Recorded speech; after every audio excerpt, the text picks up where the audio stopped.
Hi, ako si Marlu. Tawag na sa akin Mart. Kaya sa video ito ay inaayos ko na ang requirements ko dahil aalis na ako. At syempre, hindi pwedeng maiwan ang passport ko. Bali nga pala, pinaplansya ko na nga rin dyan yung susutin ko para bukas. Madami nga nagtatanong kung saan ako pupunta. Kaya sa video na ito, panoodin nyo para malaman nyo. Kaya tara, samahan nyo ako. Let's go! Maaga nga akong nagising ngayon para mag-prepare dahil ngayon na yung alis ko. Matapos kong ayusin yung sarili ko at yun lumabas na ako para hintayin yung mga kasama ko. Bali nga ngayong araw ay araw ng aking interview, kaya naman medyo kinakabahan ako. Naway sana sa araw na ito ay gabayan kami ni God para maipasa ang aming interview. Bali nga sa mga oras na yan ay binabaybay namin ang daan dito sa Alaminos City. Nakarating na nga kami sa aming destinasyon. Ngayon nga ay naghahanap kami ng mga printing shop dito dahil kulang yung mga resume na print namin. Andito nga kami sa bayan ng Binmalay dahil dito nakalocate kung saan kami i-interviewin. Maganda nga rin dito maglakad-lakad kasi bukod sa malinis ay maganda pa yung mga patakaran nila dito. Alam niyo ba yung mga patakaran dito?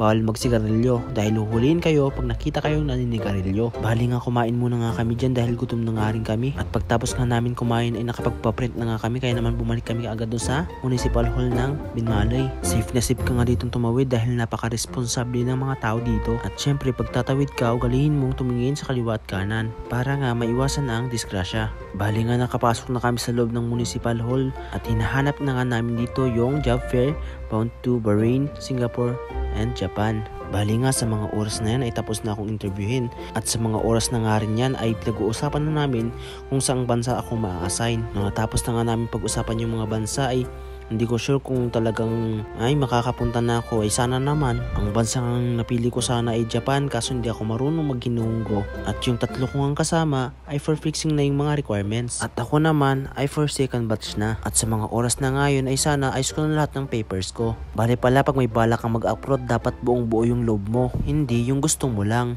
Iiwan na nga natin ang bansang sinilangan natin to pursue our dreams to another country. Na sana sa pagkakataong ito ay ito na. At sa mga taong gustong matupad ang pangarap, ay hintayin nyo lang yung perfect timing ibibigay rin yan ni God. Lagi mong tatandaan, everything happens for a reason. At yun, success nga dito yung interview namin at yung mga lakad namin. At yun, nagpapasalamat nga kami sa Panginoong Diyos at ginabayan niya kami. At sa mga oras na nga yan ay alas 3 na ng hapon at makulimlim na rin.